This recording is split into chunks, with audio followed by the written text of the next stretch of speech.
Hello everyone, welcome to Study Ride. In this video we will discuss the current affairs of 3rd and 4th of April 2022. इस video में हम 3 और 4 अप्रैल 2022 के current affairs को discuss करेंगे जो कि आपके आने वाले एग्जाम ईएसआईसी आरबीआई एसबीआई जितने सारे कॉम्पिटिटिव एग्जामिनेशन है सब में आपकी काफ़ी मदद करेगा. So without further delay let's start the video. सबसे पहले क्वेश्चन की बात करते हैं. Which DTH platform hit 43 million household till March 22. अब एक दूरदर्शन ऐसा डीटीएच प्लेटफॉर्म है. डीटीएच फ्री होता है, आपको 2000 या 3000 में एक बार एक सेट टॉप बॉक्स खरीदना पड़ेगा और बाद में वो हमेशा फ्री आपको दिखाते रहेगा. तो पहला डीटीएच ऐसा प्लेटफॉर्म है जो कि 43 मिलियन हाउस होल्ड को कंप्लीट किया है. अगर हम लोग 2017 से कंपेरिजन करें तो 2017 में ये 22 मिलियन था, अब ये हो गया है टोटल 43 मिलियन 2022 के मार्च तक.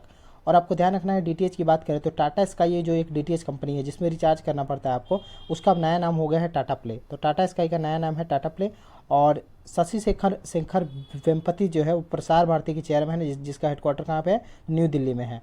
और डीटीएच के ब्रांड एम्बेसडर भी कुछ दिन पहले बने हैं ऋषभ पंत. और एक होता है नेशनल ब्रॉडकास्टिंग डे और एक पब्लिक सर्विस ब्रॉडकास्टिंग डे. तो दोनों में कंफ्यूज नहीं होना है. नेशनल ब्रॉडकास्टिंग डे 23 जुलाई को होता है और पब्लिक सर्विस ब्रॉडकास्टिंग डे कब होता है तो वो 12 नवंबर को होता है. और आपको ध्यान रखना है कि 12 नवंबर को इसलिए होता है क्योंकि महात्मा गांधी जो है वो पहली बार ऑल इंडिया रेडियो के ऑफिस गए थे 12 नवंबर को, इसलिए 12 नवंबर को पब्लिक सर्विस ब्रॉडकास्टिंग डे के रूप में सेलिब्रेट किया जाता है. लक्ष्य zero dump site is a initiative of which state. अब ध्यान रखना आपको, लक्ष्य जीरो एक डंप साइट है, वो इनिशिएटिव है किस स्टेट का, तो महाराष्ट्र का इनिशिएटिव है. और इसमें क्लीननेस और सैनिटेशन में के लिए किया गया है. तो गवर्नमेंट ने 433.74 आपको ध्यान रखना है कि 434 करोड़ रुपए इस प्रोजेक्ट के लिए आवंटित किया है. और पुणे की बात करें तो पैनेक्स 2021 पुणे में एक एक्सरसाइज हुआ जिसमें बिम्स्टेक कंट्रीज़ ने मिलकर पार्टिसिपेट किया. और बिम्स्टेक की बात करें तो बिम्स्टेक का 5वां मीटिंग अभी हुआ, बिम्स्टेक का 5वां. तो उसको होस्ट कौन किया था, उसको चेयर किया था श्रीलंका ने और अटेंड किया था इंडिया से हमारे प्रधानमंत्री नरेंद्र मोदी ने. और पहला वाटर टैक्सी सर्विस भी महाराष्ट्र में ही हुआ है, लेकिन पहला वाटर मेट्रो प्रोजेक्ट की बात करें तो वो कोची केरला में हुआ है. और आपको ध्यान रखना है कि बिम्स्टेक जो समिट हुआ उसमें हमारे प्रधानमंत्री नरेंद्र मोदी ने 1 बिलियन कहा है कि 1 बिलियन प्रोवाइड करेंगे बिम्स्टेक नेशन को. तो ये भी आपको ध्यान रखना है. सुरक्षा कवच 2.0 दूसरा उसका हुआ एक्सरसाइज कहाँ पे, तो इंडियन आर्मी ने महाराष्ट्र पुलिस के साथ मिलकर सुरक्षा कवच 2.0 एक्सरसाइज किया महाराष्ट्र में. Who has been appointed as the chief information officer of Macroland. अब एक मैक्रोलैंड एक कंपनी है, उसके चीफ इन्फॉर्मेशन ऑफिसर बने हैं गोपाल शर्मा. और आपको ध्यान रखना है ये मैक्रोलैंड कहाँ की कंपनी है, तो ये बेंगलोर की कंपनी है. और कुछ हम लोग रिसेंटली अपॉइंटमेंट की बात करें तो रिसेंटली एसोचैम के न्यू प्रेसिडेंट बने हैं सुमंत सिन्हा जो कि रिन्यू पावर के भी चेयरमैन है. और कल्याण ज्वेलर्स के बने हैं विनोद राय. और एक इंद्रप्रस्थ गैस लिमिटेड कंपनी है, उसके मैनेजिंग डायरेक्टर बने हैं संजय कुमार. और एक कंपनी है, एक है रेलवे के नए सीईओ कौन बने थे, वीके त्रिपाठी. और एक कमेटी बनी थी, ठीक है, एक 4 धाम पे कमेटी बनी थी, हाई पावर्ड कमेटी, उसके चेयरमैन कौन बने थे, तो वो बने थे AK सिकरी. अब एक नए और ई गवर्नेंस डिवीजन भी है, तो उसके भी नए प्रेसिडेंट कौन बने हैं, तो अभिषेक सिंह. तो ई गवर्नेंस डिवीजन के भी प्रेसिडेंट बने हैं अभिषेक सिंह. और आपको पता हो तो अभिषेक सिंह क्या है, तो डिजिटल इंडिया का CEO भी है. India sourcing network has partner with which payment company for faster payment. अब इंडिया सोर्सिंग जो कि इंडियन कंपनी है, उसने पिंग पोंग जो कि USA की कंपनी है उसके साथ पार्टनरशिप किया है. अब मान लो इंडिया की कोई पर्सन अमेरिका से व्यापार करना चाहता है तो ये दोनों के सोर्सिंग के साथ वो व्यापार कर सकता है. दोनों में समन्वय के लिए ये पार्टनरशिप किया गया है बायर और सेलर के लिए. और ये जो पिंग पोंग कंपनी है ये एक यूनिकॉर्न कंपनी है और यूनिकॉर्न का मतलब है इसका वैल्यूएशन 1 बिलियन से ज़्यादा हो गया हुआ है, ठीक है, ये आपको ध्यान रखना है. और ये एक फिनटेक कंपनी है. Tiger of Drass book written by होम, तो मीरा नायर और हिम्मत सिंह द्वारा टाइगर ऑफ ड्रास बुक लिखा गया है. और आपको ध्यान रखना है कि रिसेंटली कुछ नए बुक की बात करें तो the little book of encouragement Dalai Lama और देशमन टूटू के द्वारा लिखा है. और देशमन टूटू कहाँ से, तो साउथ अफ्रीका से बिलोंग करते हैं, तो वो भी आपको ध्यान रखना है. Crunch time Narendra Modi national security crisis, crunch time एक बुक लिखा गया किनके द्वारा, तो श्री राम चौलिया के द्वारा बुक लिखा गया है. इनडोमिटेबल बुक किसके द्वारा लिखा गया है, तो वो लिखा गया है अरुंधति भट्टाचार्य के द्वारा.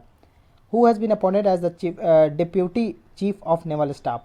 अब संजय महेंद्रू को new deputy chief of naval staff बनाया गया है, ठीक है, तो ये आपको ध्यान रखना है. और नेवल स्टाफ के चीफ कौन है, तो आर हरि कुमार है नेवल स्टाफ के चीफ. और ये 25th है, तो 25th chief of naval staff है आर हरि कुमार. और डिप्यूटी नेशनल सिक्योरिटी एडवाइजर कौन है, तो वो है विक्रम मिश्री जो कि पहले चाइना के एम्बेसडर हुआ करते थे. और अब चाइना का एम्बेसडर कौन है, तो प्रदीप कुमार रावत, वो चाइना के एम्बेसडर है इंडिया के लिए.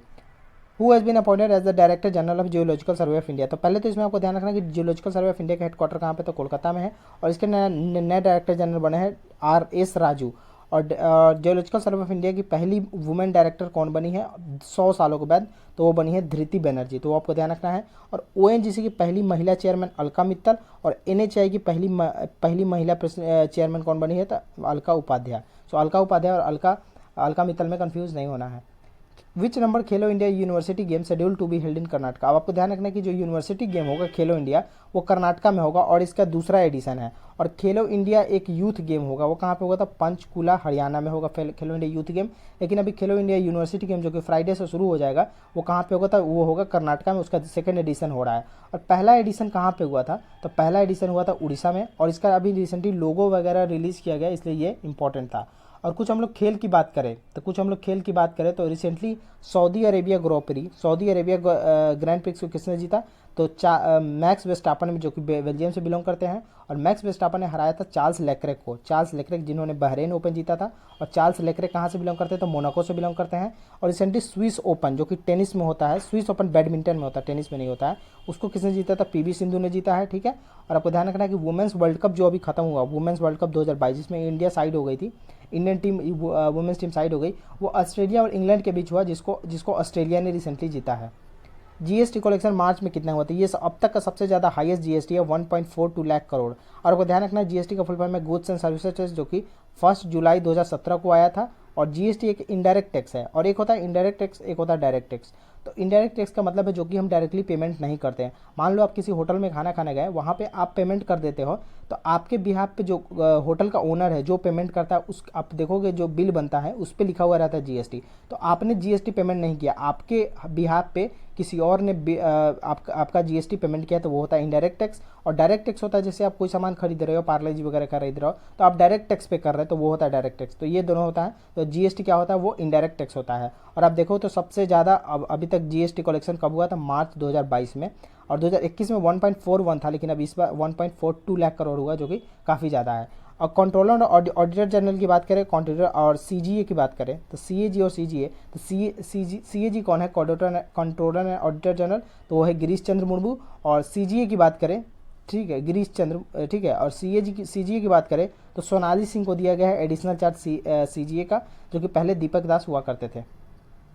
Small cases partner with which company to launch algorithm based investment product. अब एल्गोरिदम बेस्ड इन्वेस्टमेंट प्रोडक्ट के लिए स्मॉल केस ने गुलक के साथ पार्टनरशिप किया है। और गुलक का आपको ध्यान रखना है एक इन्वेस्टमेंट एडवाइजर कंपनी है, ठीक है। और ये ST एडवाइजर की ही एक कंपनी है। गुलक जो है एक ST एडवाइजर है, उसकी कंपनी है, और ये है एक इन्वेस्टमेंट एडवाइजर कंपनी। तो ये आपको ध्यान रखना है कि स्मॉल केस ने गुलक के साथ पार्टनरशिप किया है।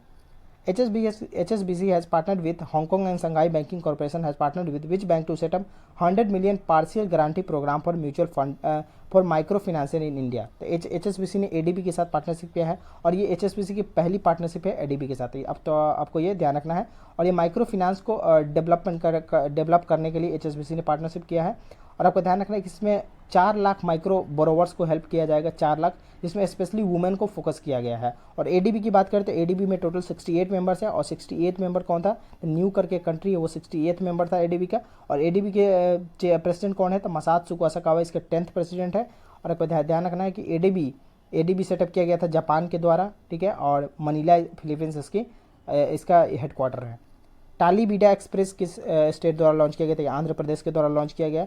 ये वहाँ के जो न्यू मदर्स है उनके लिए ट्रांसपोर्ट फैसिलिटी के लिए टालीबीडा एक्सप्रेस आंध्र प्रदेश द्वारा लॉन्च किया गया। Zika will give 680 crore for biodiversity product in which state.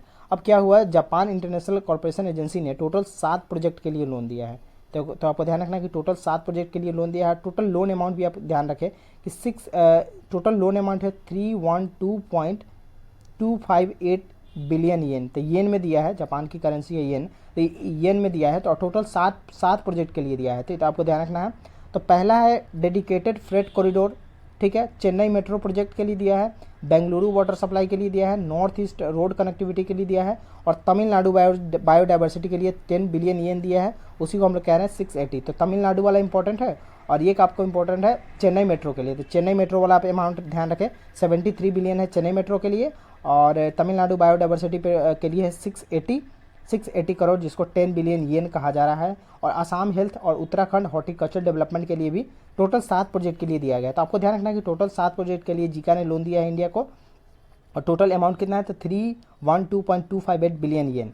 और जापान और इंडिया का recently 70 years of diplomatic ties complete हुआ, और इंडिया और नीदरलैंड का 75 ईयर्स, और इंडिया और इजराइल का 30 ईयर्स, और इंडिया एंड तुर्कमेनिस्तान का recently 30 years of diplomatic ties complete हुआ है। तो 30 ईयर्स इंडिया और इजराइल, और इंडिया और तुर्कमेनिस्तान के दोनों का 30 ईयर्स डिप्लोमेटिक टाइज कंप्लीट हुआ है।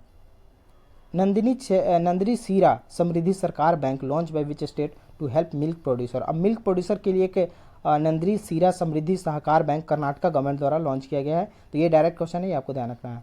Who has been appointed as the brand ambassador of PharmEasy. अब फार्मीजी एक कंपनी है, उसके ब्रांड एम्बेसडर बने हैं आमिर खान, और रिसेंटली रिन्यू पावर के ब्रांड एम्बेसडर बने थे राजकुमार राव, और नौरी चोर एक कंपनी है, उसके ब्रांड एम्बेसडर बने थे पंकज कुमार त्रिपाठी। इंडिया है sign an economic cooperation and trade agreement. ये this is very important question है, आपको ध्यान रखना है। 5 साल के लिए बायलेटरल जो ट्रेड है उसको इंडिया और ऑस्ट्रेलिया दोनों डबल करना चाहता है। तो उसके लिए इंडिया ने कोऑपरेशन साइन किया है ऑस्ट्रेलिया के साथ। Grain bank loyalty card for farmers launch by which companies. अब ग्रेन बैंक लॉन्च किया गया है लॉयल्टी कार्ड फार्मर्स के लिए, ऑर्गोस कंपनी के द्वारा लॉन्च किया गया है। तो ये भी आपको ध्यान रखना है। Which bank had agers the best performing bank in self help group by national rural livelihood mission. अब NRLM जिसमें पहले 10 लाख लोन दिया जाता था, अब उसमें 20 लाख लोन कर दिया गया है नरेंद्र मोदी द्वारा। ये दिया गया सबसे बेस्ट बैंक का अवार्ड HDFC बैंक को दिया गया। HDFC के चेयरमैन कौन है, CEO कौन है, MD and CEO, तो वो है शशिधर जगदीशन। और आपको ध्यान रखें ASSOCHAM bank of the year award भी दिया गया था, वो प्राइवेट बैंक में दिया गया था कर्नाटका विकास ग्रामीण बैंक को। और कर्नाटका विकास ग्रामीण बैंक का हेडक्वार्टर कहाँ पे था, धारवाड़ में है इसका हेडक्वार्टर, और P गोपी कृष्णा इसके चेयरमैन है। और ASSOCHAM bank of the year अगर हम लोग पब्लिक सेक्टर बैंक में प्राइवेट सरकारी में बात करें तो वो दिया गया था PNB को। Which is the first NGO in India to launch blockchain. अब पहला NGO कौन है जो कि ब्लॉकचेन लॉन्च किया था, संकल्प तारू एक ऐसा NGO है जिन्होंने पहला ब्लॉकचेन लॉन्च किया था, ये आपको ध्यान रखना है। ऑपरेशन उपलब्ध किस ऑर्गेनाइजेशन द्वारा लॉन्च किया था, ऑपरेशन रेलवे द्वारा लॉन्च किया गया। जो गलत टिकट अवैध टिकटिंग वगैरह करते थे उसमें RPF ने, रेलवे प्रोटेक्शन फोर्स ने कई लोगों को गिरफ्तार किया है। तो वो है railway protection force RPF, railway का ऑपरेशन उपलब्ध। और ऑपरेशन अमानत भी किया गया था रेलवे के द्वारा, तो वो वेस्टर्न रेलवे द्वारा किया गया था, वेस्टर्न रेलवे जो द्वारा किया गया था ऑपरेशन अमानत, वो भी ध्यान रखें। Project tiger recently completed how many years. अब रिसेंटली प्रोजेक्ट टाइगर ने 49 ईयर्स कंप्लीट किया है। और ये प्रोजेक्ट टाइगर क्या है, वेरी इंपॉर्टेंट है, ये मैं आपको बता देता हूँ। तो 1973 में प्रोजेक्ट टाइगर इंडिया द्वारा बनाया गया था, और टाइगर को प्रोटेक्ट और कंजर्व करने के लिए ये बनाया गया था, ठीक है। और इंडिया ने ऐसा एक बार क्या हुआ, टोटल 13 कंट्री, आप ध्यान रखिए टोटल 13 रेंज कंट्री है जहाँ पे टाइगर पाए जाते हैं, और मैक्सिमम टाइगर आपको पाए जाते हैं इंडिया में ही, ठीक है। तो 2010 में टोटल 13 कंट्री ने देखा कि टाइगर की पॉपुलेशन काफ़ी गिर रही थी। तो 2010 में टोटल कंट्रीज मिले सेंट पीटर्सबर्ग जो कि रसिया में है, और वहाँ पे इन्होंने डिसाइड किया कि अब हम लोग डायरेक्ट 2022 में मिलेंगे, ठीक है, 12 साल बाद मिलेंगे, और तब तक हर कंट्री के टोटल 13 कंट्री में ही टाइगर का पॉपुलेशन डबल कर देना है, ठीक है। तो इंडिया ने 2018 में ही टाइगर का पॉपुलेशन डबल कर दिया, 4 साल पहले ही। लेकिन पहला ऐसा कंट्री कौन है जो कि टाइगर का पॉपुलेशन डबल किया था, तो वो था नेपाल। नेपाल पहला कंट्री है जो कि टाइगर का पॉपुलेशन अपने डबल कर दिया था। और आपको ध्यान रखना है कि टोटल टाइगर रिजर्व इंडिया में 51 है। अब सरकारी में तो यही लिखा हुआ है, लेकिन अभी टोटल 53 हो गए हुए हैं। तो आपको ध्यान रखना है कि 51 ऑफिशियल है और ऐसे 53 हो गए हैं, तो आपको ध्यान रखना है। और टोटल इंडिया में टाइगर कितने थे, 2967 टोटल इंडिया में टाइगर्स है। 2018 में जो सेंसस हुआ था उस पर हम लोग बात करें तो। और total conservation assured tiger standard, मतलब कैट्स की मान्यता कितने टाइगर रिजर्व को मिला है, तो टोटल 14 टाइगर रिजर्व को कैट्स की मान्यता मिला है, जिसमें आसाम का ही 3 है। तो आसाम में ही 3 है। तो ये इस वीडियो में इतना ही। आने वाले वीडियो में और क्वेश्चन को डिस्कस करेंगे। If you like the video, do like the video and also subscribe the channel and share with the friend. Good bye, see you in the next video.